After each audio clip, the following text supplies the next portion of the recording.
because it's easy to know when you're being followed. You drive, you slow down, they slow down, you overtake, they try to overtake. And after that incident, of course, I reported to Karen police station, and the reference OB that's on Friday is 21/21/03/2026. And I did explain to them that I was a little bit concerned and worried that I'm being followed.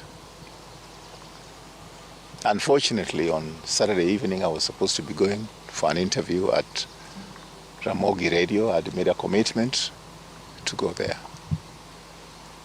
Then again, the same vehicle, a Land Cruiser, and this time a little bit more concerning, the vehicle didn't have plate numbers. And having experienced last week when close to 20 police Land Rovers came to my premises, and some of them didn't have plate numbers. So I got very worried. I happened to have my aide next to me, but I was the one driving. I tend to drive myself very often. And by the time I reached Karen roundabout, they really closed in. And now they're definitely making sure that back to back with me. So fortunately, I know Karen well. I branched into Nandi Road.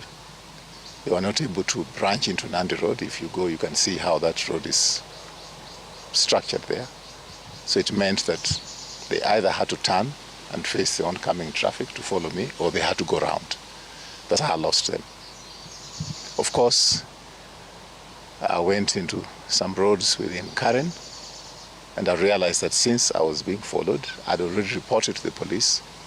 I abandoned the vehicle there. I want to thank Kenyans, but I also especially want to thank a family in Kiambu, the boundary between here and Kiambu, that were able to give me shelter. They didn't care what my tribe is.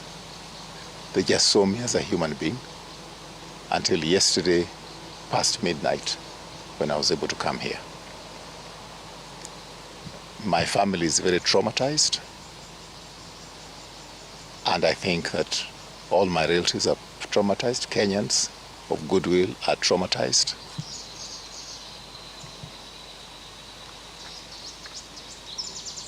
And I consider myself just blessed because I know there are Kenyans in unmarked graves. I know that Cyrus Jirongo died.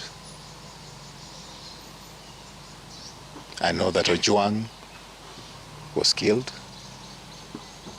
And Kenyans are being slaughtered like chicken. And you have absolutely no protection.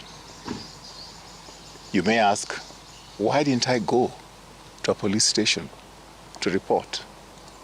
But if the police themselves have been to my place without plate numbers on their vehicles, how do you go report? I think there was a case of Gaido who was abducted at Karen police station. So I've had to think from past midnight when I was here, what do I do next? If I go to the police station, Gaido was abducted in front of the police station where he thought he was going for safety. So at least I had to contact those who I could contact. I've contacted those who I could contact internationally. And I want to thank my senior brother, Kalonzo Musyoka, for being in solidarity with me as soon as he learned I was here. He has come in. And all my colleague, former colleague in Parliament, Speaker Muturi, former my younger brother,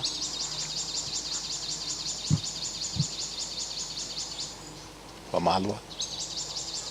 I'd like to thank my counsel, because by this morning they didn't know, they were still in court trying to get the police to produce me.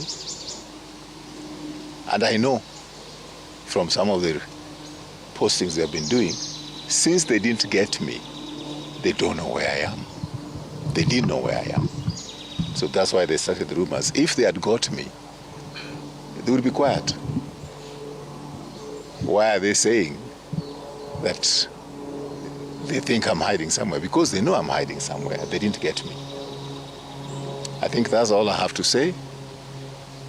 I think that probably I'll ask my lawyer, Patrick Lumumba, if he has anything to say.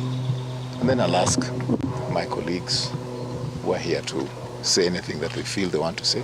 And I'll invite questions. Thank you very much. Once again, thank you to all the Kenyans. And my heart goes out to all those Kenyans that are in unmarked graves because they were not lucky enough to escape. Thank you. Thank you very much. We had this interaction yesterday, and all I have to say, all is well that ends well. It is good to see you alive and well, and our hope and prayer is that all matters that may have given birth to this will be litigated in court and dealt with in accordance with the law. Thank you very much. Well, PLO has spoken, and we are in complete agreement. We thank God that our brother is alive and well. And we know Raphael Tuju, and we know what he has gone through. I have absolutely no reason not to believe what he has just said. And the truth of the matter is there's an abduction squad in town. So let everybody calm down and adhere to the principles of constitutionalism and the rule of law. We are a country under the rule of law, at least those of us who believe so, and we will work very hard to make sure that this country remains so. Thank you. I think that suffices. Okay. That suffices. Okay, I'll take any questions if there are any. If there aren't, that's all I want to say for now. So, Vera Mara from KTN, my question is to Mheshimiwa. Earlier on, the legal team had informed us yesterday that you went missing with your aide, Steve Mongo. It is whereabouts, perhaps it is now. Yeah, we're with him. He's here. I'm here, I'm traumatized. I don't want to make any comments, but I'm okay. Perhaps you can press the camera? Yes. My name is Steve Mwanga. I'm the one who was with Mheshimiwa. He was the one who was driving. I'm traumatized. I don't want to discuss about what happened, but it's a very, very bad state that we are in. Thank you. Any other question? No questions? Thank you. Thank you very much. Thank you very much.